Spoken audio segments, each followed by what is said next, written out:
Hello and welcome to live programming here at the More Freedom Foundation.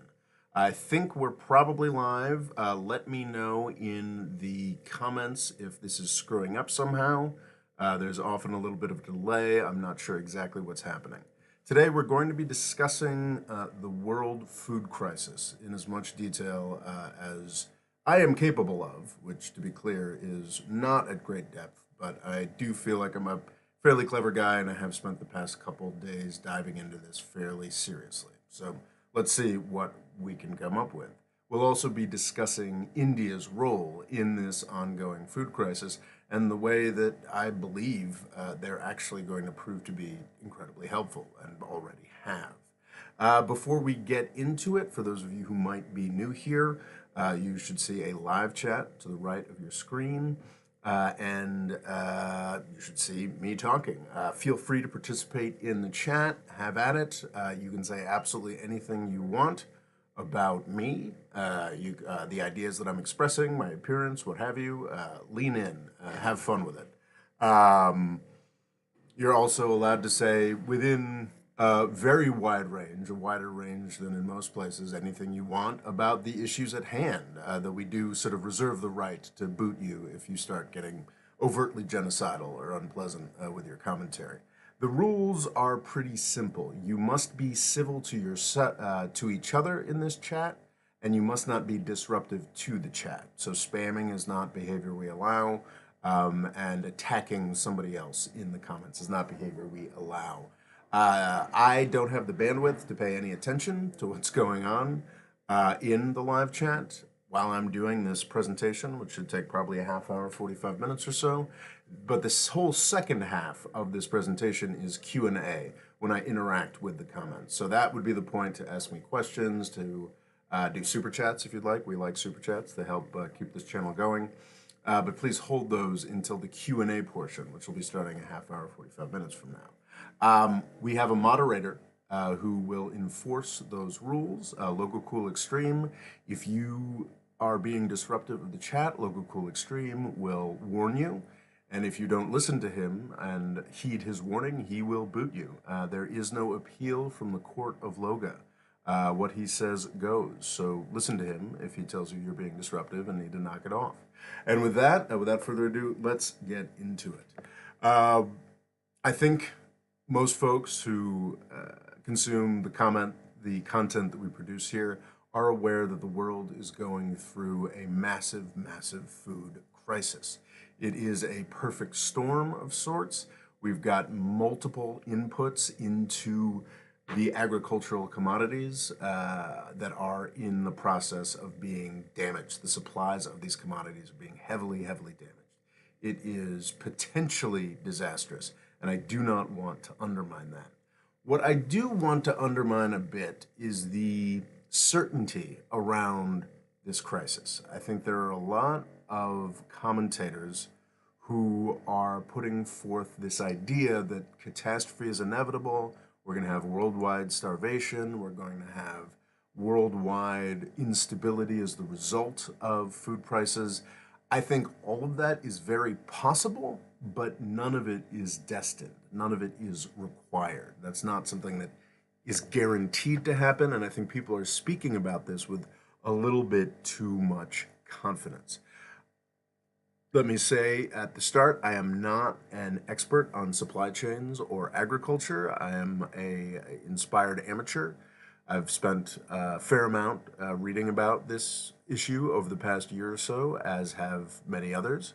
I assume most of the folks in this chat. And I've got a couple points that I want to bring up that make the situation seem not as bad to me as it has been described by others.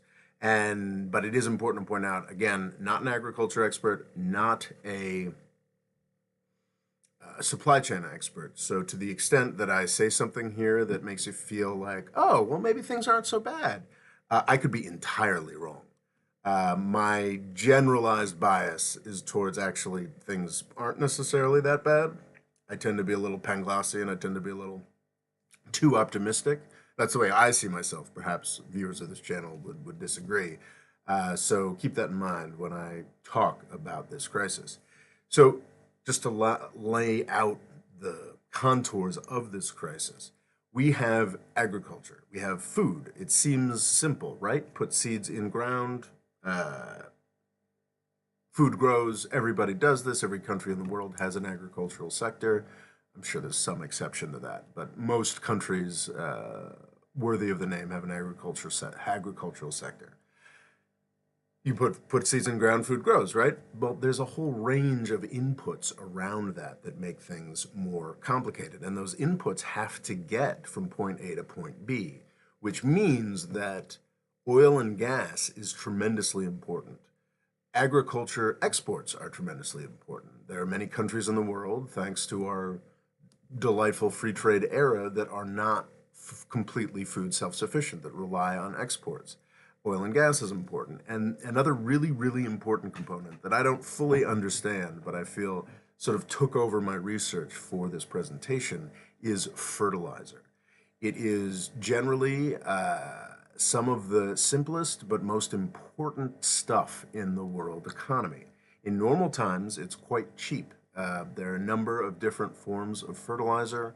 They can be combined in different forms to do different things. But fundamentally, it's in the 19th century, the main source of fertilizer was bat shit. There are islands throughout the Pacific that became economically important and became part of European empires because they had bat shit on those islands.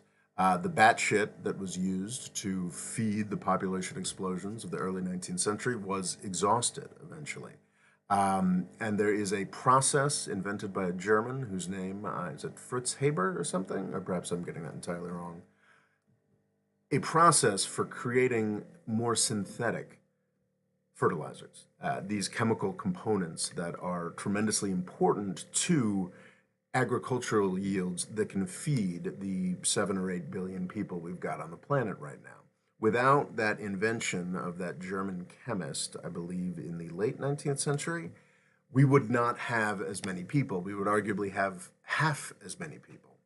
So these fertilizers are tremendously important, and agriculture in throughout the world, not just in the industrialized economies, not just in the United States or Russia, Ukraine, these big industrial agricultural centers. It's not just there that the whole world is dependent on fertilizer. Developing countries are dependent on fertilizer. Not all of them are as dependent, but many developing countries are very, very reliant on fertilizer. And that is the connection between oil and gas. Because a lot of fertilizer is made in Russia, a lot of fertilizer is made in Germany, a lot of fertilizer is made in Ukraine. And all of these processes have been heavily, heavily, heavily disrupted. So if you've got an oil and gas crisis, which we absolutely have, we've talked about it a lot on this channel because of Russia's invasion of Ukraine, it means it's more expensive to get food places. Russia and Ukraine are also very large producers of certain staple products. Wheat is an example. I think soy is an example. I'm not going to get too far into the weeds here because largely I think that the statistics are somewhat misleading. But I'll get into that. It's very easy to tell a horrific story about what's going on right now by focusing on one thing. I believe it's Russia and Ukraine together make up a third of all wheat exports. And you can say, oh my gosh, this is gone now. And you can tell a terrifying story with that. And to be clear, the situation we're in right now is terrifying. Don't let me sell that short. But it's not quite as bad as you can make it sound by cherry picking statistics. So I'm not going to get too into the statistical weeds here. Again, not an expert, but also because I think it's very easy to make things sound worse than they are if you say, well, there's different kinds of staple crops that are to some. Sorry, this is not the straw manning. This is what I'm actually saying. There are different staple crops that are to some degree substitutable. And if you look at simply the fact that Russia provides however 37% of wheat products, it can seem like, oh my gosh, 37% of the food that the people are eating are going to be gone, but in the world, but that's simply not true. almost every country produces a lot of food domestically as well. Almost every country has the ability to switch from a more expensive food product to a cheaper food product. This also is the case with fertilizers. It's possible to tell a really terrifying story if you focus on just one kind of fertilizer, but there are multiple kinds of fertilizer and they are substitutable. Um, but that does not detract from the fact that we are in a truly disruptive, truly horrific set of circumstances where world starvation is possible. Not everybody in the world, obviously, but broader malnutrition, broader food being unavailable is very, very possible. But I think the way this is being pitched, the way this is being sold, I think the Guardian in particular is become famous for cherry picking a statistic and sending out just a really, really alarmist headlines. Is this idea that we're going to get mass starvation everywhere? We're not going to get mass starvation in the largest and most powerful countries. That I'm very confident of at this point. I think folks focus on India, and as I said in the title of this country, of this presentation, I believe India is by far more of a solution than a problem in this set of circumstances. India is a country that has a long-standing reputation as a country that can't feed itself, that starves to death. But what you have to understand is that's not modern India. That's not independent India. That is British India. British India, when India, the Indian subcontinent, was used as the cash cow of the British Empire, was constantly sending as many resources as it could to the British center, the British heartland in the United Kingdom, then yes, starvation, and of course for all the centuries before that, starvation was a large-scale factor in Indian life. It is amazing, and I think one of the strongest condemnations of British imperialism more generally, that almost the second that India became independent, it stopped having famines. It stopped having food insecurity.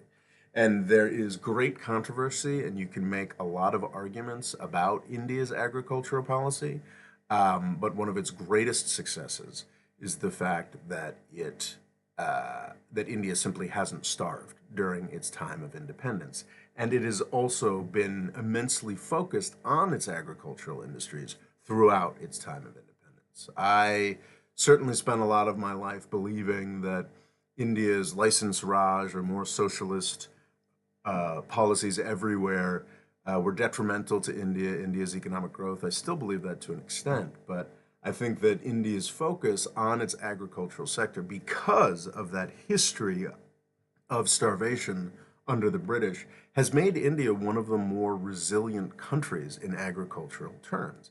Now, to be clear, India is still a poor country. Farmers in India are still impoverished. But again, this is a country of over what? It's over 1.2, is it to 1.4 billion people now?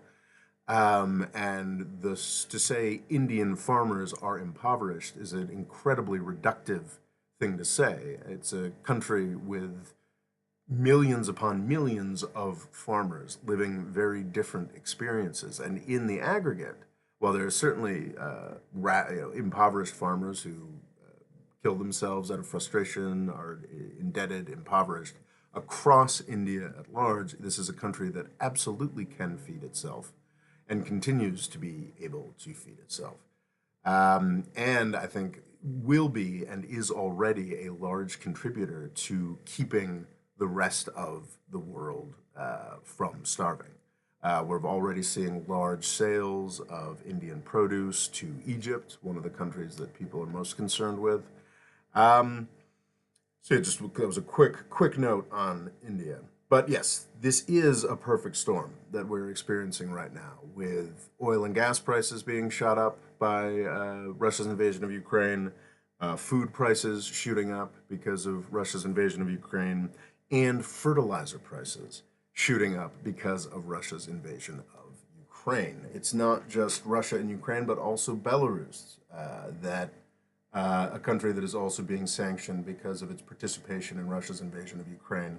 All three of these countries are massive producers of food and fertilizer. And Germany is a massive producer of fertilizer. And its issues with powering its industrial sector due to the Russia-Ukraine crisis are a huge, huge factor in the fertilizer shortage that we are experiencing. But what's interesting about these pipelines, what's interesting about agriculture, and I think what differentiates it from oil and gas is uniformly incredibly complex, especially the solutions that are being leaned on right now. Liquefied natural gas is, you need to build specialized plants for that. This is how the United States is attempting and inadequately supplanting Russian gas in Europe right now, is pumping gas in Texas, sending it through a pipeline to these very complex, very expensive liquefaction refineries, plants, I don't know what you call them, on the Gulf Coast and Texas in the United States, putting them on these tankers, bringing them back to Europe, bringing them to Europe where they are regasified. Just tremendously, tremendously complex stuff. There is great complexity, there is great industrial weight and power in the chemical factories that make fertilizer on a mass scale, for sure. But substitutes for that sort of thing are much easier to find. India, in specifically, as it was having difficulty, it's tremendously reliant on urea, which is a significantly important aspect of fertilizer. Tremendously dependent on exports for that. So, as a response to, and this is really important, just focusing on the response. Across the world, India is now building plants that are expected to be fully online by the end of this year. And it seems like the true fertilizer crunch isn't going to be something that we're going to experience until the beginning of next year. India is building new fertilizer plants. Everybody's building new fertilizer plants.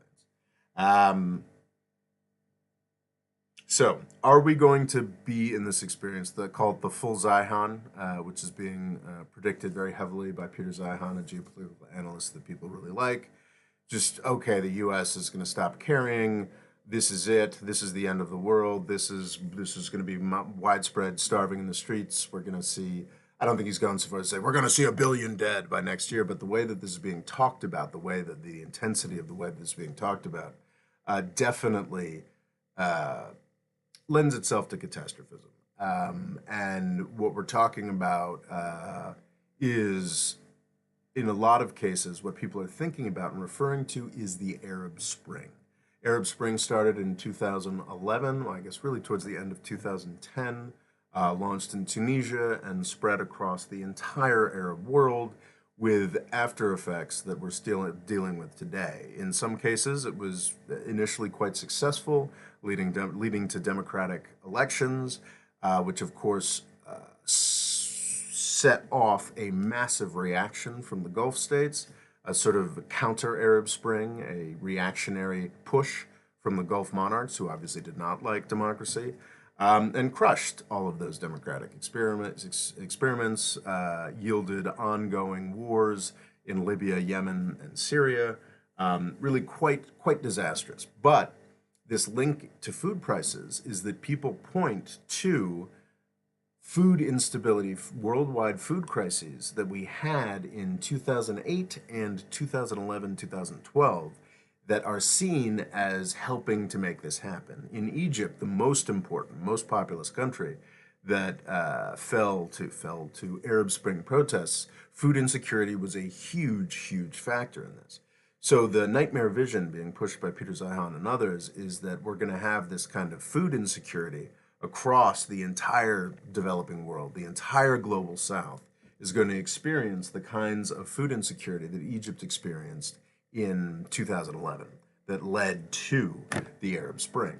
That's what's being told. That's the prospect that people are so terrified about, and that is a terrifying prospect. Now, if you simply look at the statistics of the weight that Russia, Ukraine, and Belarus have in these food, petroleum, and fertilizer markets. If you just look at that circa January 2022 and just assume that nothing's going to change and Russia, Ukraine, and Belarus are going to continue to be as hampered as they are, then yeah, that worldwide Arab Spring, that worldwide apocalypse, hundreds of millions dying off in droves, mass starvation, carrying capacity of the planet going down, looks very, very possible. But what I think those projections assume is that nothing can change, and that's very much not the case.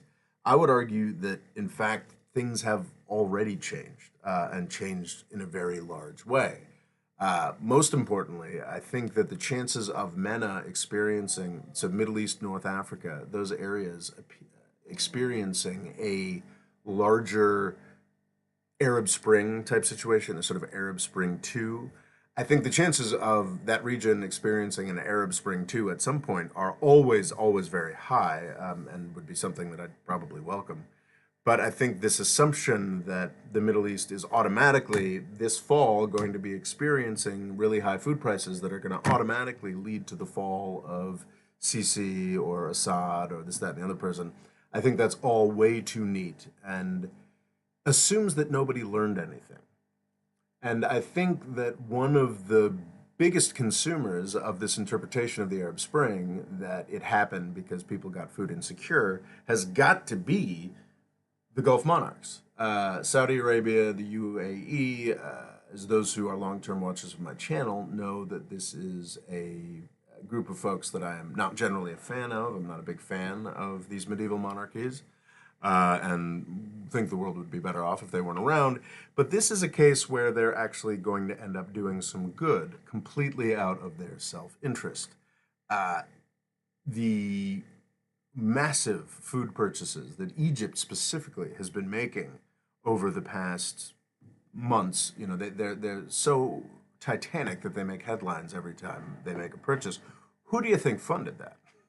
Who do you think provided the money to ensure that Egypt never runs out of food? And I think that's going to be the case across the Middle East, that the Saudis are out of pure self-interest are going to make sure that the countries they like, I think Yemen's pretty screwed, I'll talk about that more, but the countries with governments that they have installed, with governments that they approve of, are going to be very well funded by the Saudis throughout this food crisis. And I think that's because we've learned. The Saudis have learned. The World Bank has learned. The World Bank apparently has a $30 billion program. That's not real money when we're handing it to defense contractors to, you know, build more useless crap, you know, supposedly about Ukraine. That's not a lot of money. But in terms of attempting to ameliorate this food crisis, $30 billion through a wide range of programs, attempting to address everything I've discussed so far, putting more land under cultivation, more fertilizer plants, $30 billion will go a long, long way. It leads me to a somewhat hopeful interpretation here that's actually got analogous to banking somewhat, and what happened with the banking sectors as compared between 2008 and 2020. Let me say first that panic is good. We're going to undermine the food panic a little bit in this presentation, but panic is good because it gets people to focus the money and make the changes necessary to avert the true crisis. It's actually a lot like climate change in that respect. We've talked a little bit, not in many produced videos, about sort of my general take towards climate apocalypticism. This idea that, oh God, 3 years from now, the world is going to be uninhabitable because of climate change. I don't think that's true. I think very few experts think that's true. But if a large slice of the population believes that is true, then they're going to be more willing to make the choices and make the changes that are required if we are going to have a livable planet 50 years from now. And I think that's sort of the same case here. I think that The Guardian is being irresponsible when they're running articles talking about how the whole world's going to starve to death, or you know, a lighter version of that. Other outlets are irresponsible when they do that, but they're also providing a necessary urgency. If the world really believed that, oh, well, turns out Mali and the rest of the Sahel are going to have a little more malnutrition, um, we're not going to do anything about this, then yeah, we probably would have mass starvation. It would lead to the lack of urgency that left the world in the same place that it was in January 2022. With these big gaping holes left by sanctions against Russia and Ukraine. But I don't think we are there because of this panic. So I would say that don't believe the panic, but believe that the panic is useful. I This is a very soft prediction. I'm not an expert in any way, but I think it's possible. This is a positive interpretation. It's possible that with this agriculture crisis, we may find ourselves in a similar situation that we did with the 2020 banking crisis. Um, in 2008, obviously, we had a tremendous global financial crisis that had a lot to do with the lack of stability of U.S. financial institutions. They had made a series of bad choices, gotten big into some bad investments, and simply didn't have the capital requirements, the stability, the capital reserves. They were not forced to have, there were no capital requirements. There were not sufficient capital requirements required. They didn't have the reserves necessary. They had to be bailed out by government in massive, massive ways, leading to great instability and the financial crisis that we all had to deal with over the past 14 years. In 2020, when the world economy shut down for COVID, the fear was that we were going to do the same thing with our banking system. So what happened was that the Fed instantly stepped in massively. Instead of hemming and hawing as they did in 2006, 2007, 2008, as the crisis everybody saw was crashing down on all of us, instead of doing that, they instead of doing that in as they did in 2006, 2008, the Federal Reserve in 2020 just instantly stepped in massively. And while there are many quibbles you can have with that, the truth is that the banking crisis that we had all feared would happen again simply didn't happen. Banks actually look pretty stable. They look pretty set together. It's really only crypto banks that are failing in large numbers, which is not yet systemically important. So that's actually kind of a really hopeful and positive thing that happened because we'd prepared so well to deal with the crisis that it had, to avert the recurrence of the crisis that occurred in 2008. 2020 did not see a banking crisis, and we have not seen a banking crisis yet. And I think because those food crises in 2008 and 2011 were so damaging and perceived by a lot of the world's richest countries, specifically the Gulf monarchs, as being so damaging, there has already been tremendous investment in food security in the aftermath of Russia's invasion of Ukraine. It seems like most of the big, ridiculous packages of mostly defense industry handouts that the United States has successfully been putting together often include a component, $100 million here, $1 billion here, for world food price stability. So I think it's possible. I think it's entirely possible that we'll get through this particular food crisis vastly better than we did the food crises in 2008 and 2011, just as we made it through the banking crisis vastly better than we did in 2020 than we did in 2008. It's interesting. Crises are terrible, but they also provide a sort of inoculation in that they make for more durable, systemically resilient systems. The classic example of this would be the 1997 Asian financial crisis. In that crisis, which I do actually remember, I was in high school at that point. It was a big enough deal that a reasonably nerdy high schooler was aware of that it was happening. In that crisis, most of the Asian tigers, Korea, Indonesia, Taiwan, experienced a tremendous, Asian financial crisis. It was a sort of sovereign debt crisis, I believe, in its components. A lot of I'm not sure if sovereign is the right term, but a lot of these countries simply ran out of money, and because of that scarring experience, they made sure that they had massive, massive reserves going forward. And when 2008 rolled around, these Asian tigers that had had such a terrible, terrible time in the 1997 financial crisis did okay in 2008, or even improved their relative positions vis-a-vis European countries at least. So I think that there's a possibility that this food crisis, which we should be grateful for the people trying to build panic around it, because it's that panic that helps bring around solutions. But looking at it, I do begin to wonder if it's not going to be as big a deal as we thought. And India is a big part of this. I was looking at World Bank figures. I don't understand these figures, so I'm not going to attempt to reproduce them. But it seemed like looking at recent World Bank stuff from June, they've got a number of figures I don't fully understand around global food resources, insecurity, this, that, and the other thing. And it seems like on these metrics that they put together, this crisis is not yet anywhere near as bad as the crisis of 2008 and 2011 on some measures. It's absolutely wheat, soy, vastly more expensive. But what I found was very interesting was that rice is actually cheaper than it was a month ago. U.S. wheat, that's a very small subset, is cheaper than it was a month ago.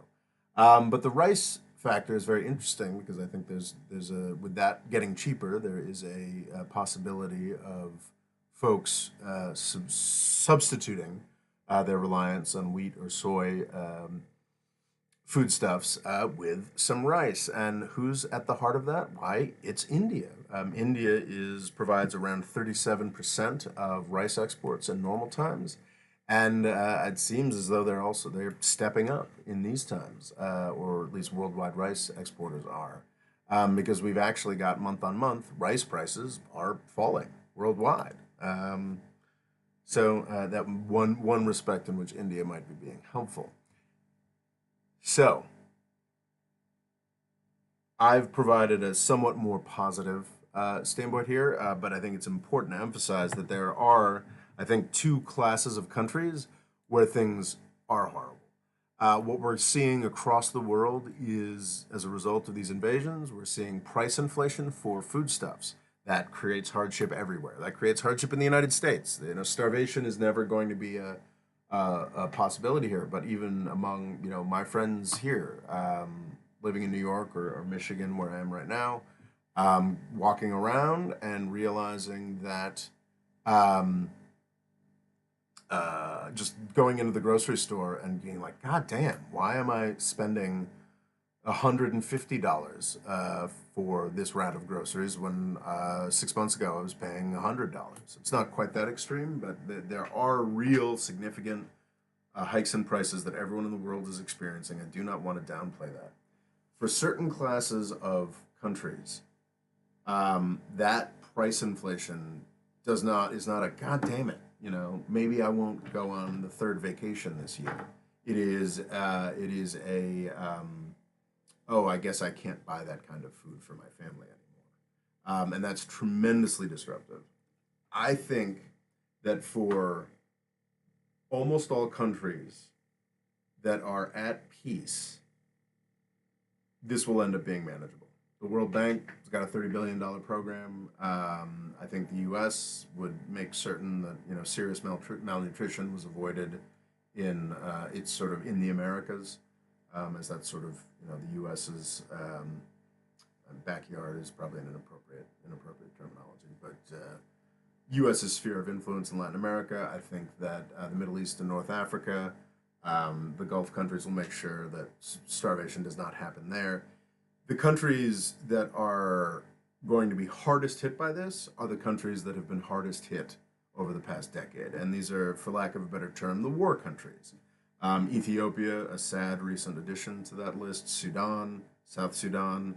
I don't think you'd call Sudan or South Sudan typically, currently in full-on outright open warfare, but these are places that have recently experienced that and are very, very unstable. Ongoing heroic protest movement in Sudan. that has frankly been heroic, but has continued to not get results. So civil war is a real possibility there. But Libya, Yemen, Syria, Afghanistan. I put a question mark next to this, but Burma? I mean, Burma, there are large swaths of Burma that are presumably inaccessible through normal, what's the word I'm looking for? Normal logistical chains. Well, there's wars there that have been going on for decades and decades, but the coup that happened, was it a year or two back at this point, is likely has led to all their long-term ethnic strife and decades-old civil wars, has led to all of that sparking up again, which means that it'll be harder for food to get to places in Burma, and as that gets more expensive, that will have a horrific impact. Afghanistan is another question mark. I know that they just had a horrific winter, thanks to the United States stealing their central bank. But there was this interesting begrudging article in The Economist recently. That was fascinating. Like, why do the Taliban spend so much money on defense? You know, with the ongoing ISIS insurgency in Afghanistan and the United States desperately looking for non-ISIS partners to support against the Taliban. Why would they spend money on defense? Absurd. But The Economist essentially conceding that the Taliban were doing a pretty good job of running the country. And I think, again, the priority, if we want to avert the worst possibilities of starvation in the world due to this food crisis, the priority, as it should always be, is getting the U.S. out of and ending wars. I think Afghanistan, if the United States were still holding on to its garrisons in Afghanistan, and we had this terribly corrupt, um, you know, Afghan government that the U.S. supported, while the Taliban held the countryside, I think Afghanistan would probably be in much worse position than it is today without a war. So I think the countries that are going to experience the sort of Peter Zeihan, style horror show, mass starvation, dramatically heightening malnutrition, are exactly the countries that we should have been worried more about for the past 10 years. It's the war countries, the countries experiencing war. This 10%, 15%, 20%, 30% in some cases, inflation of food prices is going to be incredibly damaging to any country that is experiencing war. And it just emphasizes again just how important peace is, how important the ability to get things around a country is. I riff all the time about how atrocious it is what the United States did to Syria and what it continues to do to Syria. It's the United States that is keeping things unbalanced and divided in Syria, making it a logistical nightmare to get anything anywhere in that country, both through sanctions and through just the presence of U.S. military forces. I think one of the things we should be focusing on most, to have the most urgency about in this food crisis, is helping the countries that have been at war to not be at war anymore. And most often that means the U.S. getting out, or rather, the U.S. taking its soldiers out and putting its diplomats in. Libya would be a great example of a country that could really use some more U.S. diplomats attempting to pressure the separate sides of separate masses of foreign countries supporting the separate sides in Libya. All of the people on both sides of which happen to be U.S. allies. Not all of, but most of. Russia would be a large exception there. U.S. diplomats could sort out Libya fairly quickly, avert any possibilities of food crises in that country, and also add like 1 million barrels of oil a day back to world supplies. I guess this is actually something you have to look out for because there are a lot of people, myself included, as I was just doing right there, who are using this food insecurity, this supply chain crisis, as an excuse to grind their axes, their own hobby horses. It's such an all-encompassing problem that any solution can plausibly, or to some degree plausibly, be proposed as a solution to um, any solution out in foreign policy can be warped in some way to look like it's a solution to food prices. And I think you can see that a lot if you focus on the financial press. There's a lot of folks who have a real interest in, be it subsidies, be it focus on their particular sector, be it just more people buying wheat futures. If you talk to a farmer or a wheat industry executive, I'm not saying these people are lying. I'm just saying that these people have an interest in making their sector look more important and getting more investment to pour into their sector. So even, I have an interest in peace. So I just spent the past 10 minutes making this food crisis about the things that I've been talking about for the past 10 years. I happen to believe that the most important aspects of saving the world from starvation are sorting out the wars in Yemen and Syria and Libya and Ethiopia and other places, uh, providing diplomats instead of weapons. But that's what I always talk about for 10 years. So you have to understand that even I am, even I, of course, I am biased. But what you have to understand is almost everybody talking about this is also biased because they have their own hobby horses. People who are involved in these agricultural, fertilizer, oil and gas industries really want you to think that there's this tremendous crisis and that they are tremendously important. I'm not saying that they're not. I'm just saying that you have to be conscious of that bias. Really interesting, I think, to sort of close on this topic. I think I think I've said most everything I want to say. Yes, looking at my notes, I have. The interesting thing is that I don't think food is a real stumbling block here. I think that after some fears that there would be some issues with certain U.S. crops, since things seem to be going okay. Wheat prices have fallen, I think, to below the prices that they were before Russia invaded Ukraine. This is, to be clear, this is in the United States, not in the world at large. But in the United States, I think that food is probably going to be okay. There are substitutes. I think fertilizer, it appears, is the real stumbling block. Fertilizer is the real concern. But it's not necessarily that huge a concern if we can do a few things. One of the ways that panic does not help is that some countries are reacting by forbidding the export of certain aspects. India, unfortunately, has participated in this. I believe it has forbade the export of wheat, which isn't that important because India is not that systemically important. India's wheat exports are not that systemically important the way that, for example, their rice exports are. But that's sort of unfortunate. And in some cases, if I were in the Sahel, I'd make damn sure there was no food getting exported. But I think that a lot of these shutting downs of exports are problematic, and perhaps the most problematic would be China. It depends on the measure. I got like 4 different statistics on this in 4 different articles. But it seems clear that China is a tremendously important part of the world fertilizer market. I saw some statistics that put China as a larger fertilizer producer.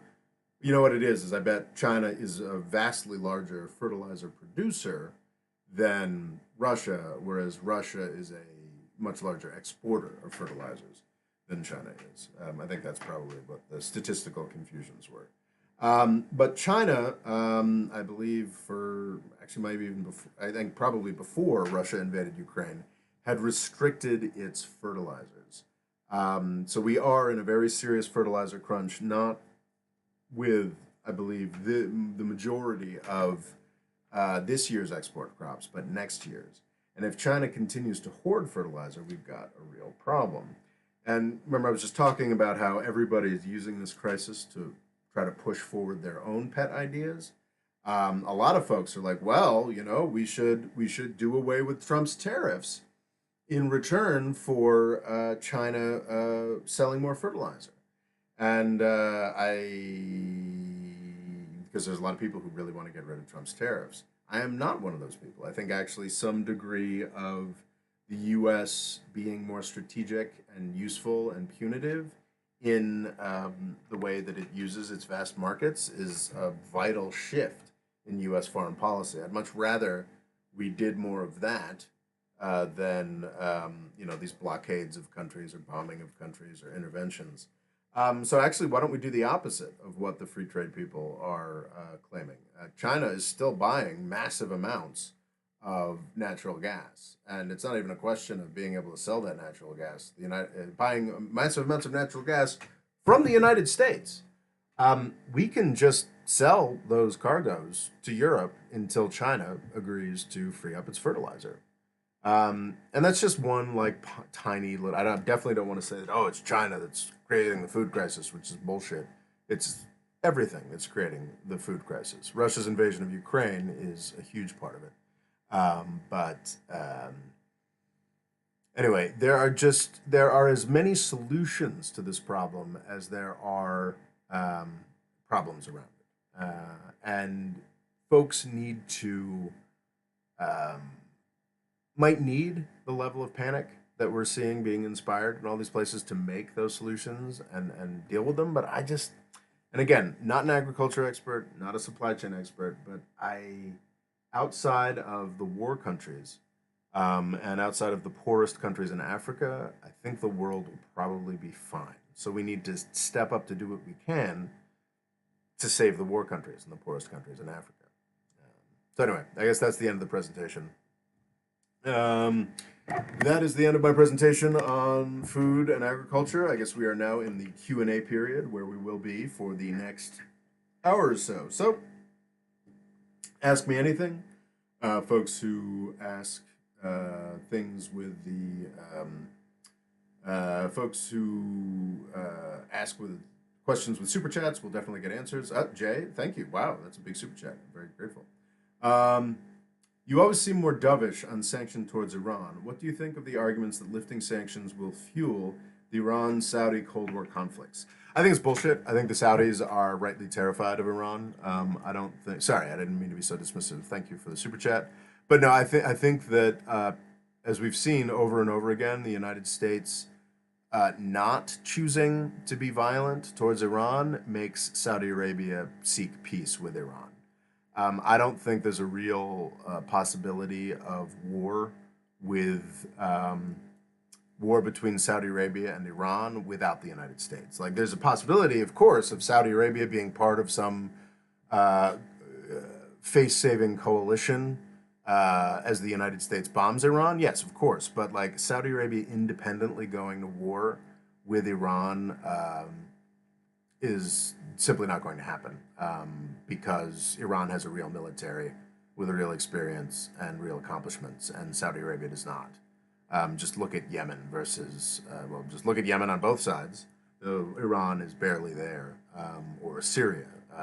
Saudi Arabia is not capable of prosecuting a war by itself.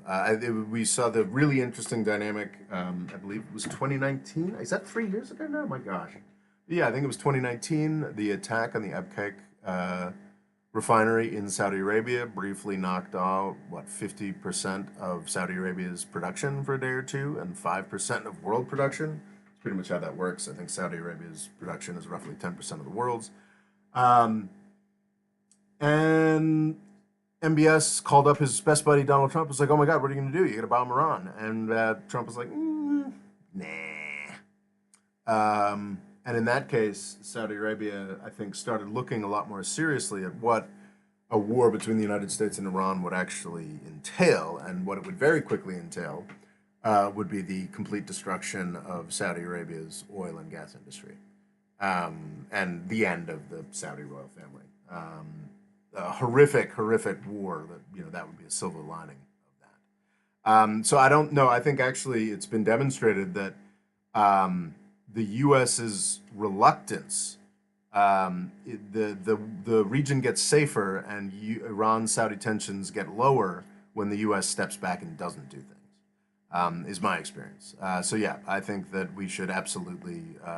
I am getting to the point where I think the Iran nuclear deal is dead. I think the JCPOA is pretty much over. We're just coming up on time constraints. If Biden had done what he absolutely could have done and what he promised to do, and just on day one done an executive order saying, boom, we're back in the JCPOA, and Iran can sell oil again, I think that the business relations that would form between Iran and the United States and the world in general would be too big by 2025, when there would be a Republican president again, to do away with the JCPOA. It simply wouldn't have been possible. It wouldn't have happened. However, that's what would have happened if Biden had got into this in January in 2021. We are now in July 2022, and it's clear that for face-saving purposes, um, Biden has just spent the past 2 years with Trump's foreign policy. It could have been a quick process, a 3 to 6 month process to get everything back in order if Biden had honored his promises and gotten back into the deal. Now Iran has as much trust for the Biden administration as they had for the Trump administration, essentially none, which is appropriate because Biden has lied and cheated and stolen and engaged in outright piracy and assassination against Iran, just as the Trump administration did. So if we were to get in the JCPOA like tomorrow,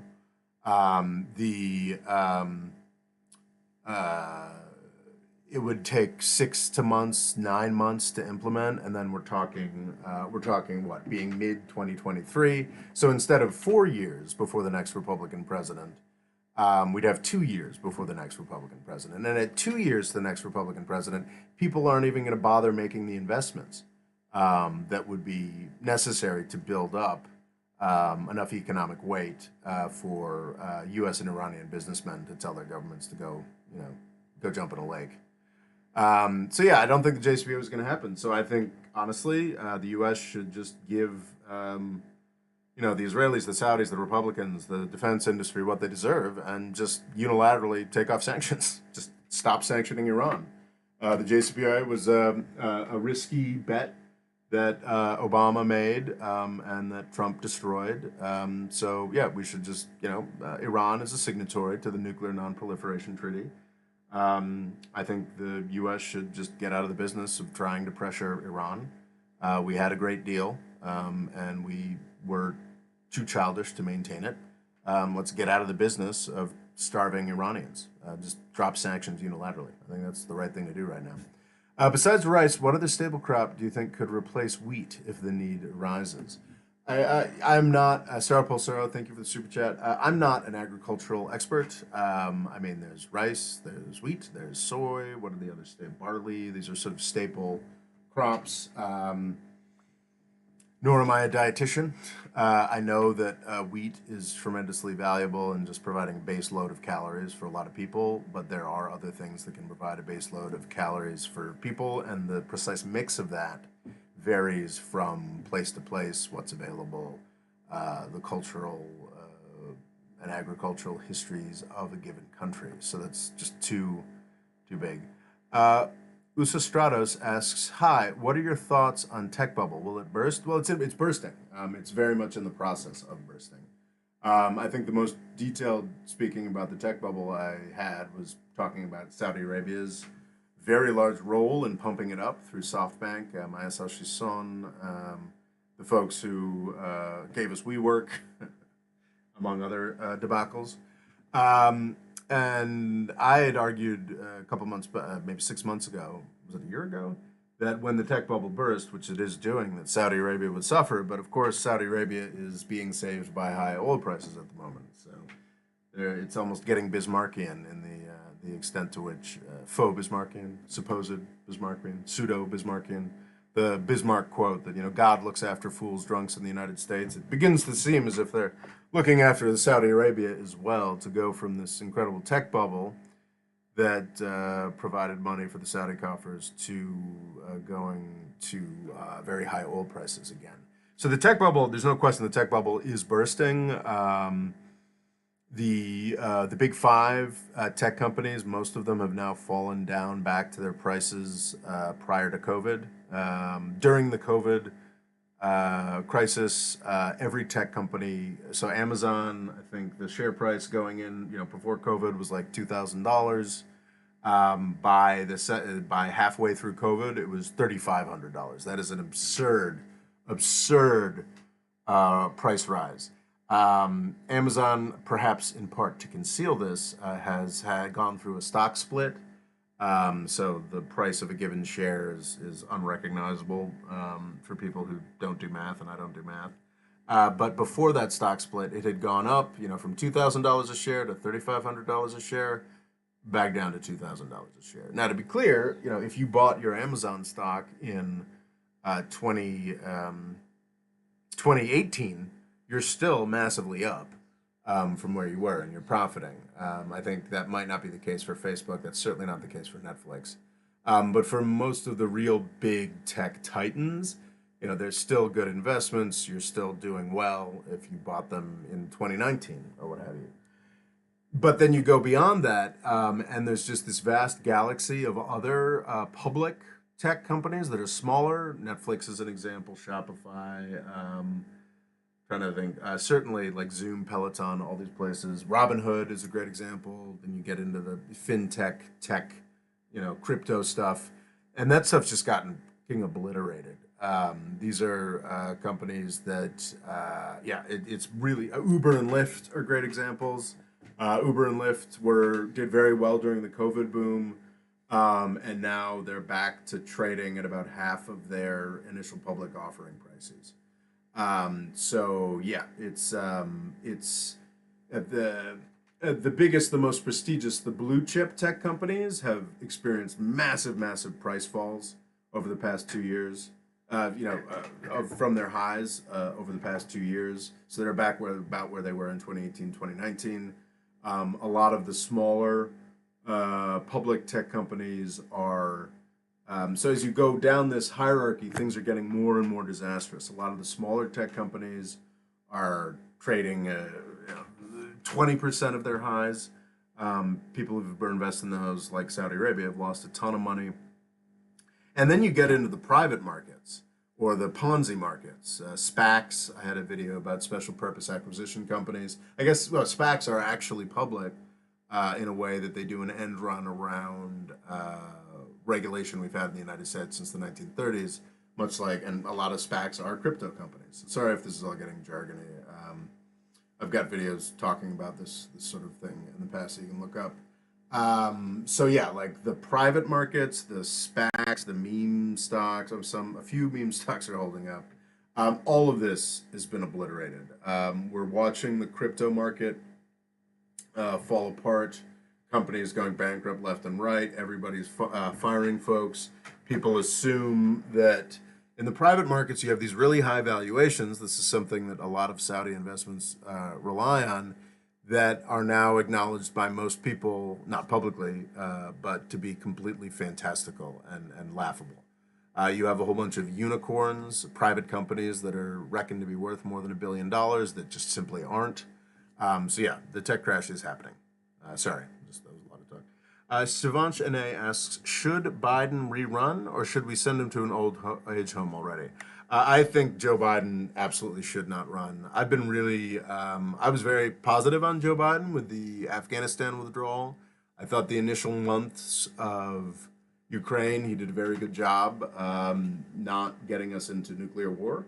And I think he's still a pretty good safe pair of hands for that. But 4 months in, well, gosh, no, we're five. Oh, no, I guess 4.5 months into Russia's invasion of Ukraine, a lot of really basic things that he should have done around oil prices, not just letting Iran and Venezuela sell oil again, but just really basic stuff around using a few minor levers of government to incentivize or force, whichever one is necessary, U.S. oil producers to produce more. Just all this really basic stuff that he's not doing, and there was this tweet last week where he was just like, essentially a Donald Trump tweet where he's like, I order all gas station producers to charge less, and everyone's just laughable.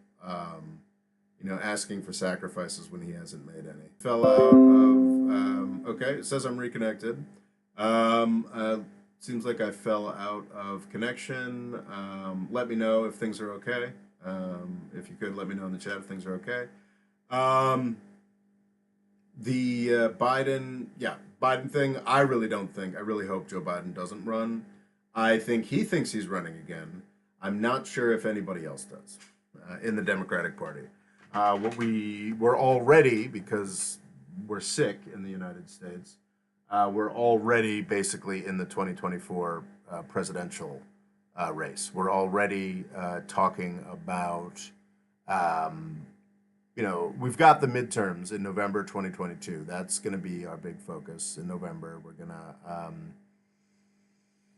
to we find out what happens with the Senate and the House. The U.S. Congress, a third of the Senate flips over, and the entire House of Representatives turns over. So that's very important politically. But by November 5th, I don't know when the actual election is. That's first Tuesday in November. But that first Wednesday in November, we will more or less officially be in the 2024 presidential race. And I think a lot of people are going to start throwing their hats in. And I don't know. I think we've got some great options. I just really want a president of the United States who's under the age of 70. I think that'd be really great. I think that both of our last two presidents have been seriously mentally deficient in various ways, age being a big part of it. So, yeah, it's been pretty crappy experiment in gerontocracy over the past decade or so, and I'd like to be done with it. That also applies to the Congress.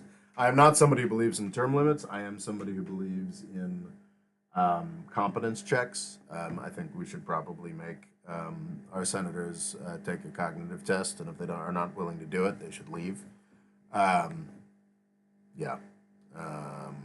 So yeah, I don't like gerontocracy, and I think while Biden may or may not have been the only way, I tend to think not, but may have been the only way to beat Donald Trump. Donald Trump has been beaten. Biden has, served his lifelong goal of being president, and I think that's enough of that.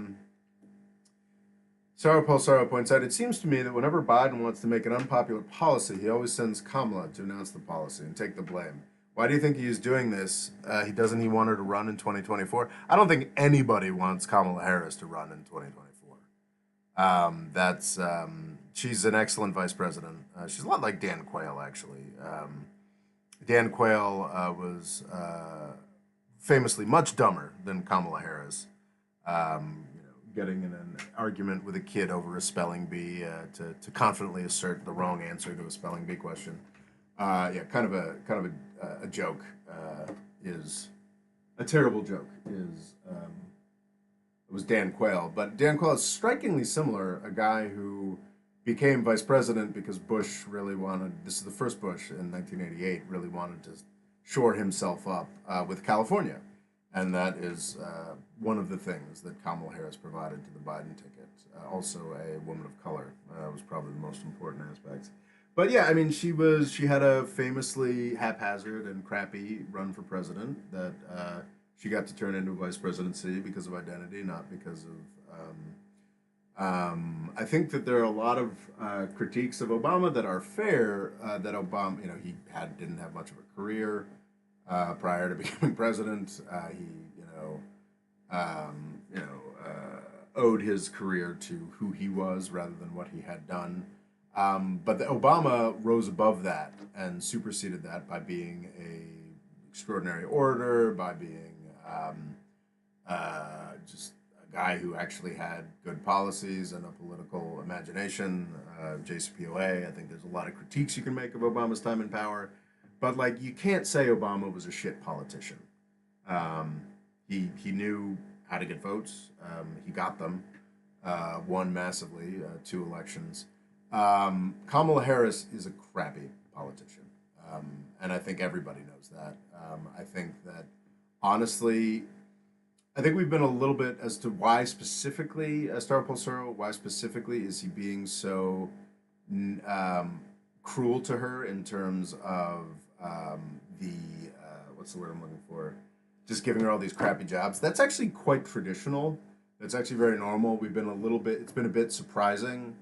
The last 3 presidencies. Well, no, actually, I think Trump, as we're now learning, has a much more traditional relationship with his vice president.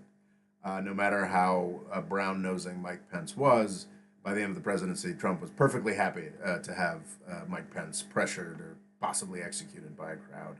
That's a very normal, actually, way for presidents and vice presidents to interact. They are rivals traditionally. In the Bush administration and in the Obama administration, to a lesser extent, the vice president was either, some would argue, and with Bush in control, but were in positions of much greater power or worked much more closely with the president. That's not normally how it goes. That's not normally the way that things go. The division of labor is often quite hostile between the president and the vice president. And that seems to be what's going on with Biden. Famously, Biden making Kamala Harris responsible for the U.S. border, which is just a terrible, terrible job, politically speaking. So that's kind of normal. And honestly, I think he's probably, whoever's in charge of making Kamala look worse and worse is probably doing the country, or doing the Democratic Party at least, a huge favor, because she would lose against anybody. She'd lose against Trump. She'd lose against DeSantis. She'd just lose. She is politically, I can't imagine what it must have been like rising as high as she did as an African American woman through the 80s and 90s. It must have been very difficult, but she's a loser. Kamala Harris is a loser. And it would be an incredible act of self-sabotage for the Democrats to ever nominate her to anything. And to the extent that the Biden administration is giving her more opportunities to lose and lose publicly, it's probably good. Sorry. Let's see here. On a 1 to 10, how likely do you think the U.S. will fuel civil conflict in the Solomon Islands? The release of any documents outlining the establishment of the Chinese military base. I'd say a 5. I don't think it's guaranteed yet. For those who don't know, the Solomon Islands recently became an issue. I did a live chat about it before my break in May. The Solomon Islands are a very geographically wide set of islands, sort of up and to the right from Australia. Theoretically, if China were to become more represented there, could control a large set of approaches to Australia. And in April or May, I think it was April of this year, it was revealed that China had a new set of agreements with the Solomon Islands that could potentially lead to Chinese troops on Solomon Island soil. And it was really just quite, honestly, kind of terrifying, because it's, the potential of real Cold War stuff. The U.S. has desperately wanted to do real Cold War. The U.S. military-industrial complex, not the U.S. public, certainly not the U.S. taxpayers, have definitely wanted to do real great power competition, Cold War type stuff with China for a really long time. And this is sort of a first real step of China into that. So that's pretty terrifying. But it was also hilarious because the United States has been talking for at least a decade now, since the second Obama term, about a pivot to Asia and how seriously we take military, strategic, and economic competition in Asia, and blah, blah, blah, blah, blah, blah, blah. And the Biden administration, had a big press conference, I guess about a year ago now. I think I was up here when I made that video, talking about AUKUS, about how, we're going to spend tens and tens of billions of dollars giving your Australia nuclear propelled submarines. And nobody fucking put it together to give, the Solomon Islands the probably $500 million they would need to always send China packing. It's just insane negligence by the standards of the Washington, D.C.'s own standards. Not even, by my, peacenik anti-interventionist standards, but, the standards of if the United States was at all serious about great power competition, which they're supposedly so goddamn serious about, they would have given, they would have bribed the Solomon Islands a long time ago. So yeah, is there a possibility that if things move further with Solomon Islands and China, will the United States, in the case, Jay, that China moves further, tries to put troops on Solomon Islands, actually, I wouldn't say it's a 5, I'd say it's a 10. I'd say it's 10 out of 10 that the United States will try to fuel civil conflict in the Solomon Islands. It's already a prime minister who's somewhat divisive. Also, I mean, I think he's majority popular, but like the Solomon Islands, forgive me, I can't recall if it was prime minister or president. It's probably prime minister. Was the main motivating force between the new China relationship. Um, would we assassinate him? You know, we probably wouldn't jump up to 11 on that at that point, but we would absolutely. We're probably already fueling civil conflict against him. Actually, it's a question of degree. You know, we're not arming anybody, but we are definitely giving money and resources to the opposition politicians. I assume. I mean, it'd be malpractice if we weren't. Um, but yeah, there's a lot of malpractice. If Egypt ran out of food, how do you think Europe would react to the refugee crisis? Let's not forget Egypt has 100 million people. If Egypt ran out of food, the Europe would be incredibly, incredibly. Hmm. Um, Sorry, if that were to happen, then the Europe would just absolutely blow people's minds with its cruelty and lack of interest in being at all helpful. I would say probably the United States would take more Egyptian refugees than Europe, and the United States wouldn't take many Egyptian refugees at all. I think that Europe. This is something I need to investigate a little bit further, but my general sense is that Europe is um, one of the main axes, not axis, one of the main axes of European integration, one of the things that they are doing to become closer, to work harder together, one of the sort of forefront fronts of European integration is Frontex.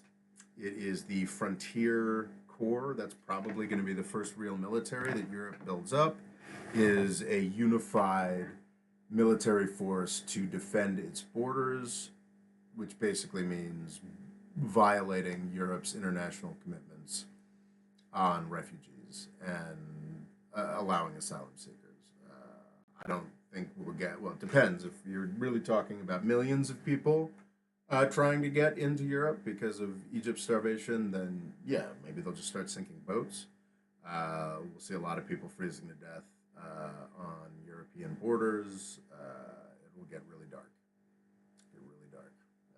I think what we're seeing in the UK, I mean, this is a terrible way to put this, but it's like, gosh, even white people are having trouble getting citizenship in the UK, but that's true. And I don't think, famously, the Ukrainians, despite all of Boris Johnson's great press about helping Ukraine, Ukrainians are having a lot of difficulty getting in the UK. That's an extreme case. I think most European countries are happy to take Ukrainians, but we learned 6 or 7 years ago that the majority of European countries do not want to take Middle Eastern refugees, and in the context of a crisis like Egypt collapsing,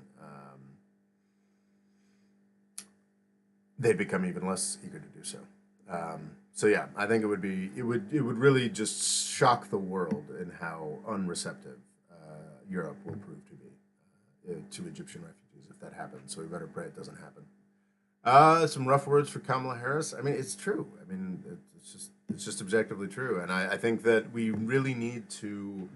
I think people who care about the United States not falling back. I don't think civil war is a real problem or the fall of the U.S. empire. I just think that it's chaos. Whenever a Republican is president, we get disasters. We get a series of horrific disasters. That's certainly what we got from Trump with COVID, and that's certainly what we got from Bush with Iraq, Afghanistan, 2008 financial crisis, 9/11 itself. You can't trust a Republican to run the country.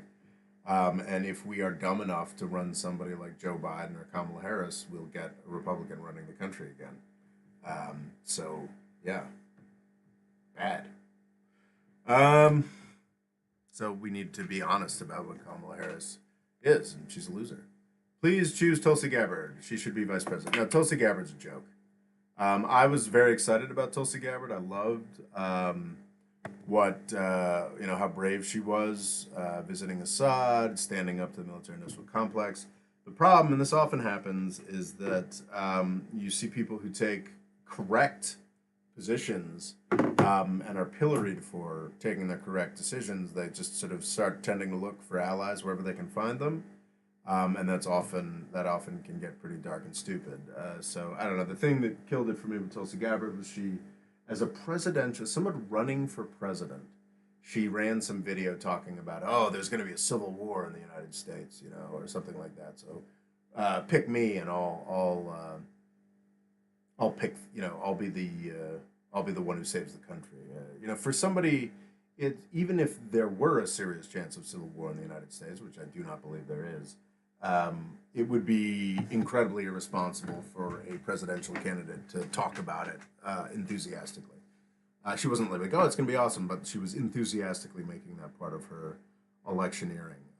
Just mind-bogglingly irresponsible. So yeah, I think she's, and I mean, a lot of Tulsi Gabbard's appeal is like, when you dove down into it a little bit, it wasn't Syrian sovereignty she really cared about. It was, she didn't like, and this is, she didn't like the kinds of Muslims that were trying to overthrow Assad. She doesn't like religious fundamentalists, which is, good. I don't like religious fundamentalists. I wish the United States would spend less time bankrolling and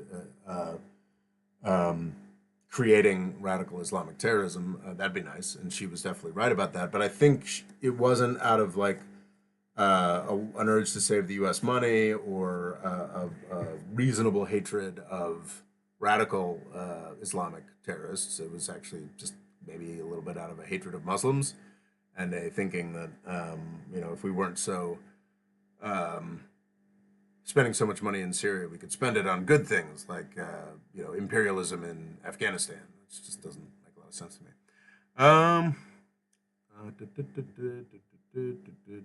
Do we have question? Oh, good. Mujahid is in here telling me how Al Qaeda is awesome.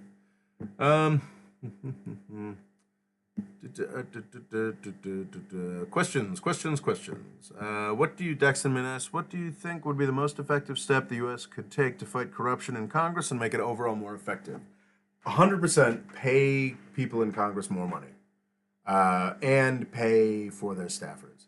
There is outright corruption in the Congress. I think Bob Menendez is a great example. He was sadly acquitted, but where there's smoke, there's fire, and I'm sure Bob Menendez, friend of the friend of the pod, friend of the channel. There are straightforwardly corrupt Republicans and Democrats in Congress. There always are, there always will be, there always have been, and they should be caught. What I'm more concerned about is the corruption of stupidity. Especially since the 90s, Congress and the executive, you've got checks and balances, Congress versus the president. It's always an arms race. In the 1990s, you had a figure in the U.S. Congress, Newt Gingrich, who made it his mission to make the Congress lose. And he turned the Congress that was already losing this fight with the ballooning 20th century executive branch. Newt Gingrich basically took Congress out behind the shed and shot it in the head, and guaranteed overweening presidential agency power for the ensuing decades. Because what Newt Gingrich did was he cut congressional staffing levels, he cut the amount of money that Congress had for independent research. So the main, straight up legal, bribery, illegal bribery and corruption is a problem for Congress. But what bothers me more is the fact that Congress people are so stupid. And I don't mean like personally, like low IQ, though that's certainly the case with a lot. I mean, Louis Gohmert, man. But anyway, like with a lot of folks. But like, I mean, they're deaf, dumb, and blind. They have no idea what they're doing, because they come up in these ideological ways that are geared towards telling them specific stories that are become all they know about what they're doing, and they don't have any independent expertise. They get all of their information from either the agencies who want to get more money out of them for budgets, or most often out of lobbyists. who obviously want all kinds of things for special interests. So what we need to do is, I mean, personally, I think that personally, Congress people probably make enough money and have enough benefits, the sort of ironclad, amazing healthcare for life or what have you. Um, but they need more staff, so we need more money for congressional staff that can actually research things. I mean, it may sound like a lot. I think it's been a while since I looked at these numbers, but I think between their home office and Congress, like each representative, this is the lower house, has got something like 40 people working for them, and I think each senator, depending on the senator, has like 60 to 100 people working for them. And that may sound like a lot, but when you consider that these are the people who are responsible for managing the Pentagon, that has millions upon millions of people working for them, and any one of a number of other institutions that has millions of, literally hundreds of thousands or millions of people working for them. Congress should have thousands. I mean, each congressional office should have hundreds of people working for them, I believe. They should have their own ability to research things. The problem with our Congress right now is that Gingrich and others have made being in Congress such an awful job. It's just terrible. It should be a prestigious, high power place where individuals of great merit try to run the country. That's what Congress should be. Instead, it's a bunch of ideological hacks and lunatics whose most crazy aspect is their willingness to take this job that in most cases involves spending half their time calling people begging for money. No, it's the most important thing in Congress is to give them a larger staff and allow them to be independent again. Allow them to be independent of the executive branch that they're supposed to be regulating and independent of all the lobbyists. So yeah. Questions? Do we have a question? Newt Gingrich is lame. I agree with you, Johannes Awake. Let's see. That's honest. Yeah, I run into this again and again with Mujahid, who's a guy who comments on the channel a lot, and he's like, "You have to understand, when we truly let the radical Mujahideen take over, it's going to be a big success for everybody." And it's like, where have you been for the past 40 years, man? Like this is Saudi Wahhabism has been the main radical element in the Arab world and the Muslim world more generally for 40 years now. And what exactly has it produced for the broader benefit of Islam or the world? Essentially nothing. It's essentially